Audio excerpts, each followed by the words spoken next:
할렐루야. 맛있는 게 온라인 예배 드리신 여러분을 주님의 이름으로 환영합니다. 우리는 하나님께서 교회를 꿈꾸게 하시는 존재라고 저는 생각합니다.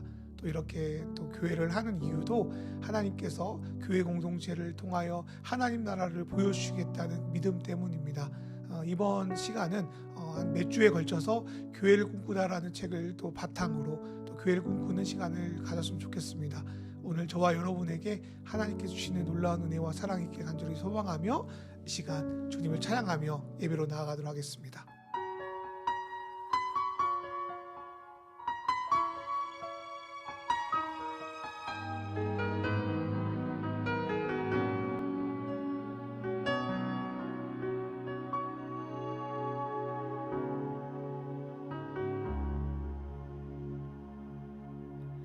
우리는 주의 거룩한 보혈로 세워진 살아 숨쉬는 교회, 예수를 주로 섬기며 살아가네. 우린 주님 안에 한 가족.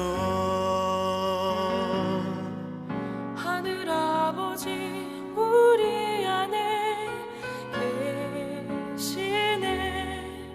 우린 그날 향한 하늘 가족. 아버지여 우릴 도우사 사랑하게 하소서. 주의 영광을 보내 우린 하늘의 가족.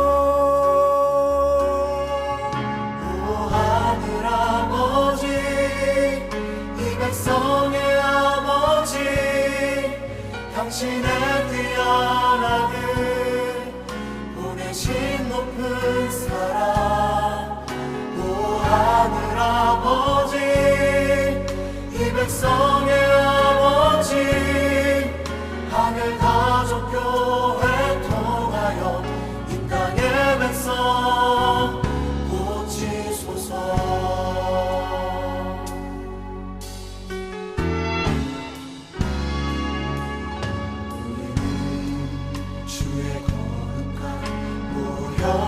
세워진 살아 숨쉬는 교회, 예수를 주로 섬기며 살아가네. 우린 주님 안에 한 가족. 하늘 아버지 우리 안에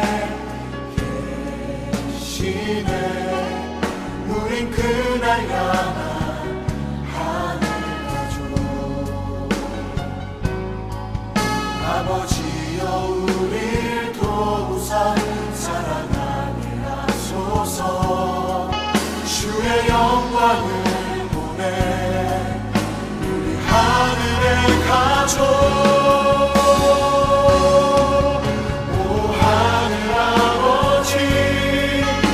백성의 아버지, 당신의 귀한 아들 보내신 높은 사랑.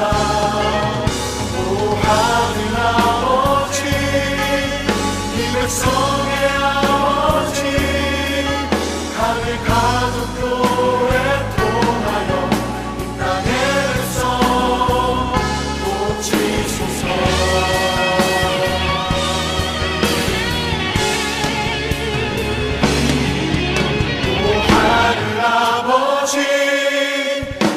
백성의 아버지, 당신의 귀한 아들 보내신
주의 말씀으로 천지를 지으시고 사람에게 다스리라 명하신 하나님 사람들 교만하여 하나님의 꿈을 버리고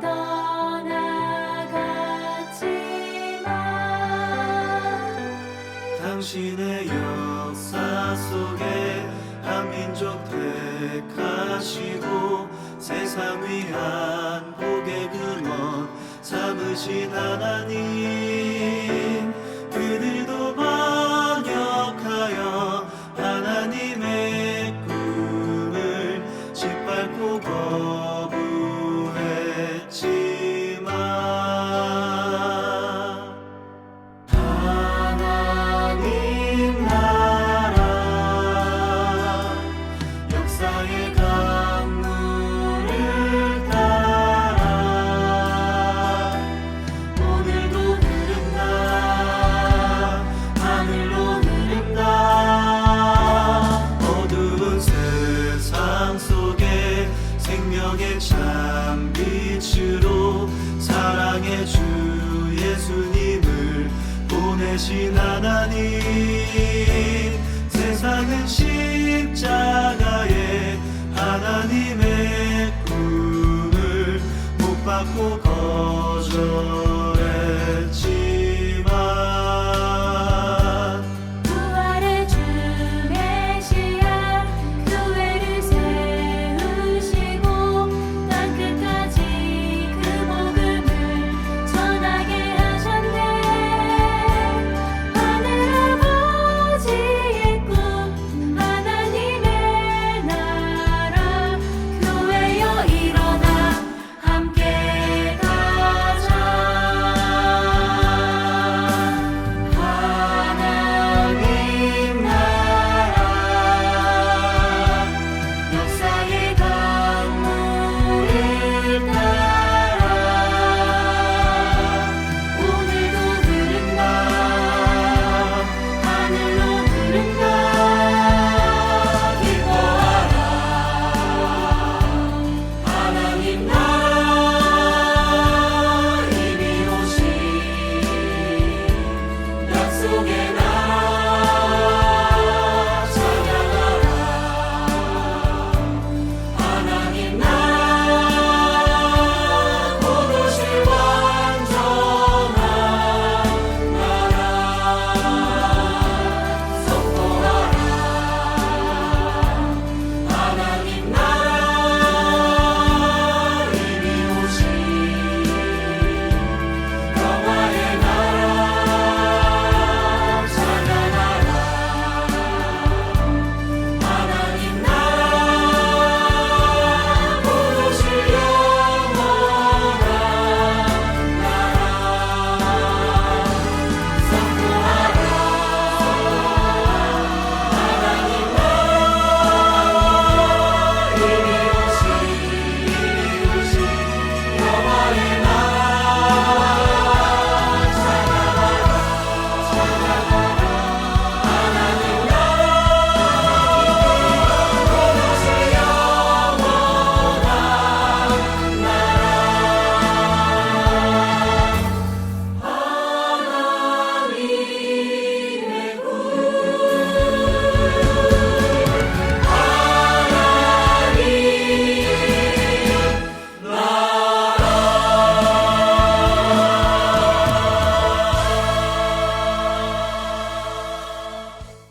사울은 그가 죽임당함을 마땅히 여기더라.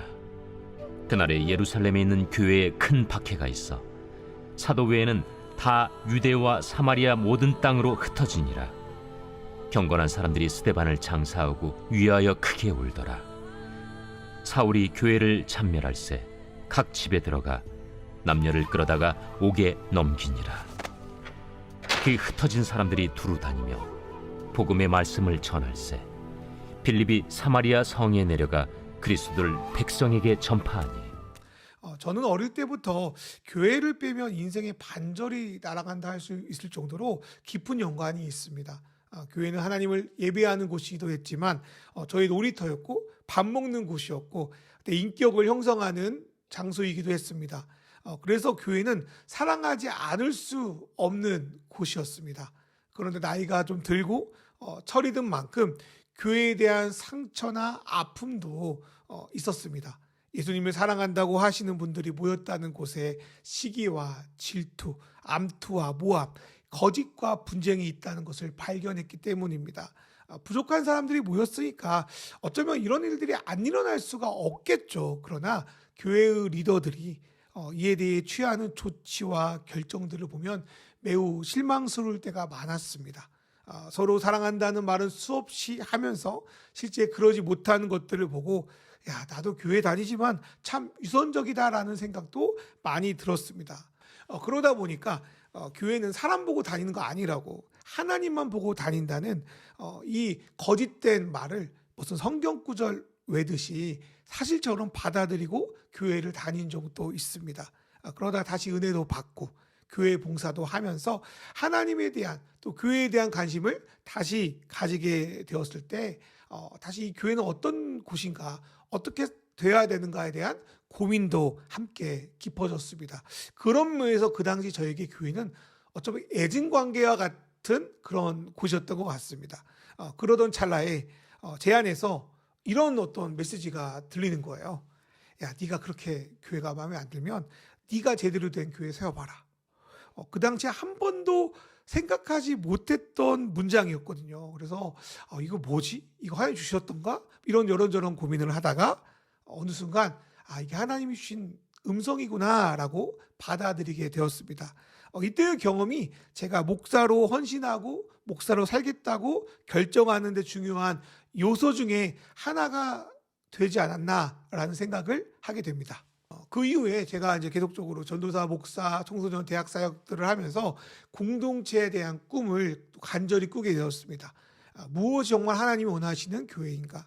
어떻게 해야 성경적인 교회의 모습을 조금이라도 구현할 수 있을까? 이런 고민 속에 발견했던 책이 성경의 안디옥 교회를 모티브로 그 나들목 교회의 그 세운 이야기를 담고 있는 교회를 꿈꾸다라는 책이었습니다. 이 책을 읽으면서 저도 나도 이런 성경적인 교회, 이런 현대적인 교회를 또 세워가고 싶다라는 열망이 생겼습니다. 그런 것을 마음에 품고 열심히 찾고 두드리면서 어쩌면 여기까지 온 것 같습니다. 그러다가 이번 사순절 기간에 기도하면서 다시 이 교회에 대한 꿈을 꾸야겠다. 성경이 말하는 교회에 대한 생각을 해야겠다. 또 이 교회를 세운 사람들이 어떤 사람들이었는가를 또 우리 성도들과 나누면 좋겠다라는 생각이 들어서 또 이번 주부터 몇 주간 또 교회에 대한 교회를 꿈꾸는 말씀을 함께 나누고자 합니다. 옛날 속담에 보니까요. 호랑이는 가죽을 남기고 사람은 이름을 남긴다라는 말이 있습니다. 여러분, 이름을 남긴다는 게 어떤 뜻일까요? 자기 인생이 그래도 의미 있고 가치 있었다는 흔적을 사람들의 기억에 남기고 싶어하는 우리 인간의 바람을 말하는 것이 아닐까 생각이 듭니다. 그래서 이전 사람들은 자신의 이름이 기록에 제대로 남기를 바라고 여러 가지 일을 행했던 것을 볼 수 있습니다. 특별히 우리 조선이라는 나라는 조선 앙조실록을 사설을 통해서 기록하게 했는데요. 왕은 자신에 대한 기록을 죽을 때까지 보지 못하게 했다고 합니다. 그렇게 되면 왕은 아무래도 자신이 좋은 왕으로 기록되길 바라지 않겠습니까? 특별히 자신의 일거수일투족을 이 사서가 기록하기 때문에 사간 눈치를 봐서라도 조금이라도 좋은 정치를 하려고 했을 겁니다. 그렇게 예전 사람들은 자신이 어떤 사람으로 기록되는가가 참 두려워했습니다. 요즘이야 먹고 사는 문제로 명예에 대한 의식이 좀 희미해졌다고는 하지만 여전히 인플루언서가 되고 싶고 인스타 팔로우 수를 늘리고 싶고 이런 등등으로 다른 이에게 내가 부러운 존재가 되고 싶다, 선망의 대상이 되고 싶다 하는 것은 여전히 우리 가운데 남아있다고 생각이 듭니다. 보통의 사람들도요, 어딘가에 내가 좀 기록되거나 유명해지진 좀 않더라도 가족이나 주변 사람들에게 자신이 착한 사람이든 능력 있던 힘 있는 사람이든 뭔가 의미 있는 사람으로 기억되고 싶어 합니다. 그렇다면 하나님을 믿는 성도들에게 의미 있는 삶은 무엇일까요? 앞선 사람들과 달리 우리는 하나님께 기억되려고 애쓸 필요는 없습니다. 성경에 보니까요, 하나님은 우리를 모태전부터 아셨고 택하셨다고 말씀하고 있기 때문입니다. 하나님이 이미 우리의 모든 것을 아시고 독생자 예수 그리스도의 생명을 내어줄 만큼 우리를 사랑하신다면 그분의 관심을 어떻게든 조금이라도 끌기 위해서 애쓸 필요는 없습니다. 그렇다면 우리는 무엇을 위해서 살아야 하는가? 그것은 우리를 사랑하시고 우리를 기억하시는 그분이 어디에 관심이 있는지를 살피고 그분이 바라시는 것에 동참하여 그분을 기쁘시게 하는 것, 그것이 바로 성도의 의미 있는 삶이라고 저는 생각합니다. 그렇다면 우리 그리스도인들은 하나님의 꿈이 무엇인지를 알아야 제대로 의미 있는 삶을 살아낼 수가 있습니다. 하나님의 꿈은 우리가 하나님의 가족으로 회복되어 하나님의 뜻대로 이 땅에서 온전히 다스려지기를 원하는 것입니다. 이것을 우리는 하나님 나라라고 부를 수 있습니다. 그런 면에서 성경은 이 땅과 우리를 향한 하나님의 꿈으로 가득 차 있는 책입니다. 구약을 보면요, 어떻게 에덴 동산에서 하나님의 꿈이 깨어졌고 그 꿈을 위해서 아브라함을 부르셨다는 것이 기록되어 있습니다. 그런데 이 꿈은 아브라함과 그의 자손만을 위한 것이 아니었습니다. 하나님은 아브라함을 통해 모든 족속이 다시 하나님과의 관계를 회복하고 그분의 통치를 누리기를 원하셨습니다. 이 비전은 그의 자손이 세운 이스라엘이라는 나라에까지 이어졌고, 하나님은 이들이 세우는 나라가 하나님과 온 민족을 연결하고 화해하게 만드는 제사장 나라가 되기를 원하셨습니다. 그러나 그 꿈은 이스라엘 자손의 배신으로 이루어지지 못합니다. 하나님은 참고 인내하셨지만 이들은 남유다와 북이스라엘로 갈라지고 하나님 아닌 세상의 방식을 추구하다가 결국 세상에 의해 멸망당하고 말았습니다. 그러나 하나님은 그 꿈을 포기하지 않으시고 그 아들 예수 그리스도를 이 땅에 보내셨습니다. 예수 그리스도는 이스라엘 전체를 대표하시는 분으로 또 인류 전체를 대표하는 두 번째 아담으로 이 땅에 오셨습니다. 그분은 사역을 시작하시면서 하나님의 꿈이 하나님 나라가 가까이 왔다고 선포하셨습니다. 그리고 십자가 위에서 돌아가실 때 다 이루었다라고 말씀하셨습니다. 이것은 우리와 하나님이 진정 하나가 되는 하나님 나라가 예수 그리스도의 생명의 대가를 치르고 다시 이 땅에 시작되었다고 알려주는 놀라운 선언이자 메시지였습니다. 그렇다면 예수님은 이 하나님 나라를 누구를 통해서 이룬다고 말씀하실까요? 구약에서는 이스라엘 통해서 그 나라를 이루게 하려고 하셨습니다. 그러나 예수님이 오시면서 하나님 나라는 교회, 다른 말로 구원받은 그리스도인의 공동체를 통하여 이루겠다고 말씀하셨습니다. 이것은 마태복음에서 베드로와 예수님의 대화를 통하여 확인할 수 있습니다. 예수님이 제자들에게 너희는 나를 누구라 하느냐? 라고 물으십니다. 그때 시몬 베드로가 뭐라고 말하죠? 주는 그리스도시요 살아계신 하나님의 아들입니다 라고 말합니다. 그러자 예수님은 시몬아, 내가 그 사실을 안 것이 참으로 복이 있다고 말씀하시면서 언급하신 게 바로 교회입니다.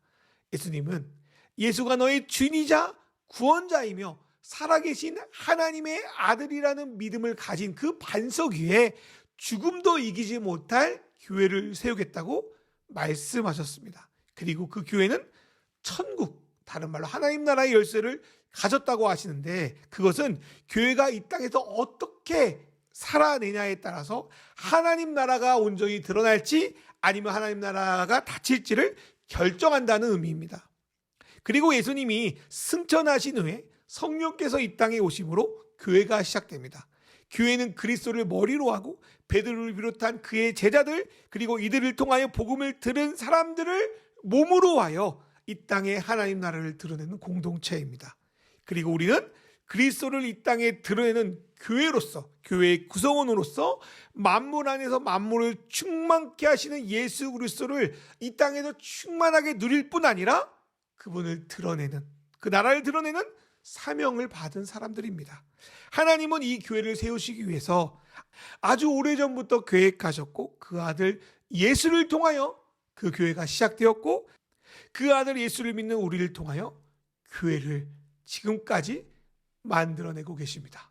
그리고 하나님은 교회를 개척하시고 시작하신 것뿐 아니라 성령님을 통하여 계속 이 땅에 교회를 우리 그리스도인과 함께 세우고 계십니다. 이것은 마치 영화의 감독의 역할과 비슷합니다. 영화를 찍을 때 보니까요, 감독은 혼자서 그 일을 하지 않고 그 모든 것이 감독의 지휘하에 이루어집니다. 교회 역시 하나님의 인도하에 그리스도인이 함께 그 교회를 세워가게 하십니다. 영화를 찍을 때 어떨 때는 감독이 말한 대로 내가 찍긴 찍는데 그 의도를 다 모를 수 있습니다. 이 씬이 어떤 의미가 있지? 갑자기 몰아서 찍으니까 잘 이해도 되지도 않습니다. 내용들은 따로 분산되어 있고 이어지지 않은 이야기들로 뒤죽박죽 되어 있기도 합니다. 그 감독의 의도를 제대로 알 때는 감독이 그 영화의 편집을 다 마치고 최종본을 꺼내줄 때입니다. 그때야 비로소 왜 감독이 그때 그러한 요구를 했는지, 왜 뒤죽박죽 되었던 이야기가 이렇게 연결될 수 있는지를 알게 됩니다. 저는 사도행전에서 교회를 세워가는 과정이 이와 비슷하다고 생각합니다. 교회가 세워지고 몇 년 후에 예수님의 복음을 담대하게 전한 스테반이 순교하는 일이 벌어집니다. 이는 매우 고통스러운 일이었습니다. 이 때문에 예루살렘에 모여있던 그리스도인들이 세계 각지로 뿔뿔이 흩어지게 됩니다.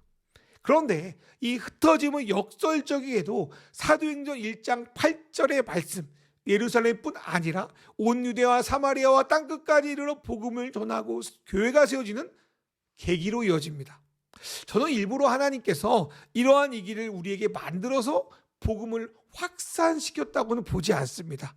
우리가 사는 이 세상은 하나님 나라와 정반대의 방향성을 가지고 있기에 그 나라가 이 땅에 이루어지는 것을 바라지 않습니다. 그러나 하나님은 어떠한 방해와 위기 상황에서도 우리 성도들을 이 땅에 교회를 세우시는 자로 세우시는 것을 포기하지 않으십니다. 그래서 하나님은 오히려 이 위기의 상황을 기회로 삼으십니다. 하나님은 흩어진 자들을 통하여 복음의 말씀을 전하기 시작하십니다. 저는 이 흩어진 자라는 말이 마음에 울림이 있었습니다. 제가 또 여러분이 어쩌면 흩어진 자가 아닐까 생각이 들기 때문입니다. 사울의 박해로 예루살렘 교회가 흩어졌을 때 모든 사람이 흩어졌던 건 아니었습니다. 사도행전 8장 1절에 보니까 사울의 박해로 예루살렘 교회 사람들이 사도를 제외하고 모두 흩어졌다고 말씀합니다. 그런데 정말 12사도만 문자적으로 남았다면 그 이후에 예루살렘 교회가 리더 교회로 존속하고 나중에 공의회까지 열 수 있을 만큼 규모가 있었던 그런 교회라고는 설명할 수가 없습니다. 그래서 저는 이것을 사도를 위시한 일부 사람들이 남았다고 해석하는 게 더 옳은 해석이라고 봅니다. 또한 예루살렘 교회에서 흩어진 이의 상당수는 아마도 헬라파 그리스도인으로 추정됩니다. 초기 예루살렘 교회는 유대 지역의 근거지를 두고 살았던 히브리파와 헬라의 문화적 배경을 가졌던 헬라파 그리스도인으로 나눠져 있었습니다. 이들의 다툼은 심할 때가 있어서 한때 헬라파 그리스도인들의 과부가 구제 대상에서 제외되므로 히브리파를 원망하는 일도 있었습니다. 그런데 교회의 리더였던 사도들은 전부 다 히브리파 그리스도인들이었거든요. 그래서 사도들은 자신들은 말씀과 기도에 집중하겠다고 밝히고 헬라파 유대인 중에서 7집사를 선출하여 구제를 맡깁니다. 너무 아름다운 또 결정이었다고 저는 생각해요. 이것은 7집사의 이름이 유대인식 이름은 하나도 없고 모두 헬라식, 그리스식 이름인 것을 통하여 확인할 수 있습니다. 자기가 다수고 자기가 힘이 있으니까 오히려 소수파 헬라파 그리스도인들한테 그 구제를 맡기는 것, 이건 우리가 배워야 될 점이라고 저는 생각합니다. 그런데 헬라파 그리스도인들의 신앙은 히브리파에 비해서 율법에 자유롭고 보다 급진적이었던 것 같습니다. 대표적으로 스데반 집사의 설교는 그 설교를 듣던 수많은 유대인들의 분노를 사게 되었고 결국 그는 순교를 당하게 됩니다. 이를 기점으로 예루살렘 교회는 큰 박해를 당하게 되는데 그 박해의 강도는 히브리파 그리스도인보다 헬라파 그리스도인들이 더 크게 당했을 거라고 추측을 해봅니다. 은혜와 권능이 충만한 스데반 집사님이 왜 순교를 당했나? 왜 예루살렘에서 일부 그리스도인들이 흩어진 자가 되어야 했나? 그 당시에도 지금도 우리는 그 모든 것을 알지 못합니다. 그러나 하나님이요, 이 흩어진 자들을 통하여 열방의 복음을 전하고 교회를 세우십니다. 이들을 통해 사도행전 1장 8절의 말씀을 이루시는 거죠. 예루살렘 교회에 머물고 있는 이들을 통해서가 아니라 흩어진 자들, 여러 가지 상처와 어려움으로 흩어진 이들을 통하여 하나님은 이 땅에 계속적으로 교회를 세우신다고 저는 믿습니다. 먼저 하나님은 흩어진 자를 통해 복음을 사마리아에게 전해줍니다. 하나님은 헬라파 그리스도인이었던 빌립 집사님을 통하여 그 일을 하셨고, 이 일을 보고받은 예루살렘은 깜짝 놀라 사마리아에 베드로와 요한을 보내기도 합니다. 또 하나님은 사자를 통하여 빌립에게 명령하여서 가사라는 곳으로 내려가는 길에 에디오피아 내시를 만나라. 그래서 그에게 복음을 전해라. 그래서 에디오피아 내시는 복음을 듣고 세례를 받고 에디오피아로 내려가서 에디오피아 교회를 만들게 됩니다. 또 빌립은 해변의 여러 도시에 가서 복음을 전합니다. 그리고 예수님은 스데반의 죽음을 주동했을 뿐 아니라 다메섹으로 도망간 그리스도인들을 잡으려고 떠났던 사울에게 직접 나타나서 그를 이방인을 위한 사도로 준비시킵니다. 그리고 하나님은 예루살렘 교회 대표격인 베드로에게도 이방인에게 복음을 전하는 것이 진정 예수님의 뜻임을 알게 하십니다. 베드로가 요바에 있을 때 하나님은 베드로가 완전한 이방인 고넬료의 집에 가기를 원하십니다. 이방인과 함께 먹고 마시며 복음을 전하는 것은 그 당시 유대인들에게는 부정한 음식을 먹는 것처럼 매우 꺼려지는 일이었습니다. 그러나 하나님은 베드로에게 율법에서 먹지 못하는 짐승들을 보여주고 그걸 잡아먹으라는 환상을 3번 보여주시면서 고넬료에게 네가 가서 말씀을 전하고 그 결과 고넬료와 그 모여있는 이방인들에게 하나님의 임재를 상징하는 성령이 임하는 것을 보게 하십니다. 앞에서 말씀드렸던 몇 가지 사건은 다른 시간과 공간에서 이루어지는 일입니다. 어쩌면 따로 벌어지는 일처럼 보이죠. 그런데 이 일은 모두 하나님이 교회를 세우는 것과 연결되어 있습니다. 더구나 안디옥 교회가 처음 언급되는 사도행전 11장 19절의 말씀을 보면 여기에 그때라는 단어가 적혀 있습니다. 여기서 그때는 어느 때를 말하는 것일까요? 이때는 바로 베드로가 고넬료에게 복음을 전하고 와서 이를 탐탁치 않게 여기는 예루살렘 교인들에게 하나님이 우리에게 내려준 성령을 그 고넬료와 거기에 모여있던 이방인들에게 내려주셨다. 성령이 내려주시는데 내가 어떻게 그걸 판단하겠느냐, 어떻게 그걸 받겠느냐 하며 고넬료에게 설교를 하고 세례를 준 것이 내 자의로 한 것이 아니라 하나님이 하셨다는 것을 변호하고 있을 그때를 말하는 겁니다. 유대인 말고 다른 이방인들에게 복음을 전하는 것을 꺼려했던 예루살렘 성도들이 이제야 조금 하나님이 이방인에게도 말씀하고 계시는구나, 복음을 전하길 원하시는구나 라고 조금씩 겨우 받아들이려고 하는 그때에 하나님은 이전에 흩어진 그리스도인을 통하여서 베리게와 구브료와 안디옥까지 가서 거기 있는 유대인들에게 말씀을 전하게 하실 뿐 아니라 드디어 안디옥에서 이방 사람인 헬라인에게 주 예수 그리스도를 전파하게 하셨던 겁니다. 그리고 안디옥 교회는 어쩌면 예루살렘보다 훨씬 예수님이 원하시는, 에노심이 꿈꾸시는 교회에 가까운 공동체로 성숙하게 성장하게 됩니다. 그리고 이름도 나오지 않은 구브로와 구레네 몇 사람이 헬라인에게 예수님을 전한 건요, 기독교가 드디어 유대인이라는 자기끼리끼리라는 울타리를 넘어서 그리스도를 이들에게 전한 최초의 일이자 기독교 세계 선교의 한 획을 긋는 놀라운 사건으로 기록되어 있습니다. 일은 그 당시에는 어쩌면 참 별것도 아닌 일처럼 보였을 수도 있습니다. 자신들이 하나님 앞에서 놀라운 일을 하고 있다는 것도 이들은 몰랐을 것입니다. 그것은 앞서 말한 빌립이나 베드로도 마찬가지였다고 생각합니다. 바울 자신도 다메섹에 가다가 이방인의 사도가 될 줄 어떻게 알았겠습니까? 더 나아가 바울이 이름도 안 나오는 몇 사람으로 시작된 안디옥 교회에서 자기가 사역을 하게 되고 또 자기를 안디옥에서 선교사로 파송해 줄 줄 바울이 어떻게 알았겠습니까? 우리가 보기에 소소한 일, 별것 아닌 일, 때로는 힘들고 오히려 꼬이는 일, 그런 일이지만 하나님은 지금도 저와 여러분을 어쩌면 배우나 영화의 스텝처럼 사용해 주셔서 하나님 나라라는 놀라운 영화를 찍고 있습니다.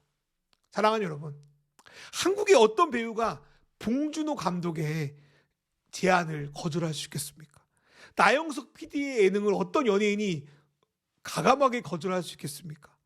그런 분들이 제안하면요, 시나리오도 안 보고요, 시놉시스도 안 보고요, 그냥 하겠다고 할 겁니다. 하물며 하나님께서 우리를 통하여 교회를 세우시고 이 땅에 하나님 나라를 드러내는 영화를 찍는다고 하는데 어떻게 우리가 그 꿈을 거절할 수 있겠습니까? 좋은 감독을 만나면 감독만 유명해지는 것이 아니라 배우도 그 가치가 높여지지 않습니까? 마찬가지로 하나님의 꿈에 참여한 이들은 당연히 하나님의 이름이 높여지는 게 우선이지만 하나님과 함께 그 인생의 의미를 찾고 그 영광에 참여할 수 있게 되는 것입니다. 이 시대 한국교회가 문제가 많다고 합니다. 코로나 때 문제에 대한 이야기들이 많이 했지만 거의 달라지지 않았다고도 합니다. 우리가 알던 유명한 교회들이 여러 가지 문제로 깨어진 것들을 볼 때 참으로 소망이 없어 보입니다.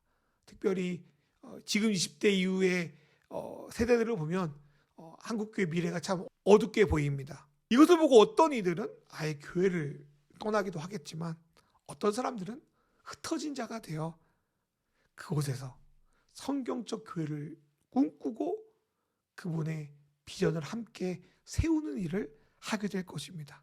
저희는 앞으로 6주간 이러한 교회를 세운 사람들에 대해서 나누게 될 것입니다. 하나님께서 흩어진 그리스도인을 통하여 예루살렘에서 벗어나 안디옥 교회를 세우게 하신 것처럼 저와 여러분을 통하여 정말 하나님이 꿈이 드러날 1세기 교회, 그러나 새로운 교회, 그 꿈을 이루게 하실 거라고 믿습니다. 그 꿈을 소망하며 이 시간 다 같이 기도하겠습니다. 하나님, 우리의 흩어진 마음을 위로하고 하나님의 꿈에 참여하여 우리의 인생이 의미 있고 가치 있는 삶이 되게 하소서. 우리의 평범하고 흩어진 일상을 통해 하나님 나라의 영화를 찍고 계신 하나님을 신뢰하며 나아가게 하소서. 나와 우리의 교회가 하나님이 꿈꾸시는 교회로 함께 지어져 갈 수 있도록 인도하여 주셔서 시간 같이 기도하겠습니다. 주여 아버지,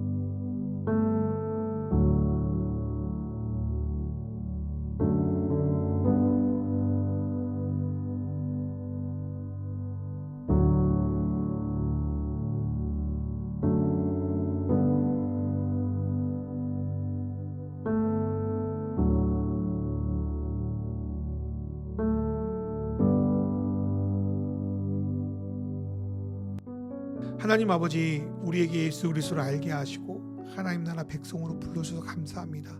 그리고 이 깨어진 세상 속에서 하나님의 통치를 받아 그분의 가치를 드러내는 교회로서 우리를 불러주심도 감사합니다. 그러나 이 땅의 수많은 교회들이 당신이 주신 거룩한 비전과 목적에 따라 살지 못하고 있음을 회개합니다.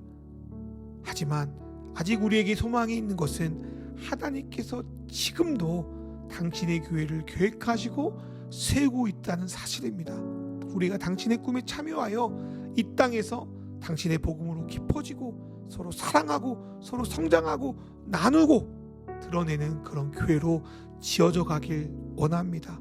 우리 맛있는 교회뿐만 아니라 이 땅에 보이지 않고 들리지 않지만 곳곳에 그 꿈을 가지고 교회를 세우고 있는 그 수많은 사람들을 통하여 그 교회가 이루어질 수 있도록 인도하여 주시옵소서. 그리고 지금 내가 하고 있는 것들이 작아 보였더라도 이 우리의 일들을 통하여 그 나라의 퍼즐 완성시키고 계신 하나님을 신뢰합니다. 우리 맛있는 교회가 당신의 뜻에 걸맞는 교회로 나아갈 수 있도록 인도하여 주십시오. 그리고 안디옥 교회를 통해 드러난 교회와 그 교회를 세운 사람들에 대해서 나눌 때 크든지 작든지 우리 마음과 생각에 울림이 있게 하여 주셔서 같이 교회를 꿈꾸는 시간 될 수 있도록 인도하여 주십시오. 예수님의 이름으로 기도합니다.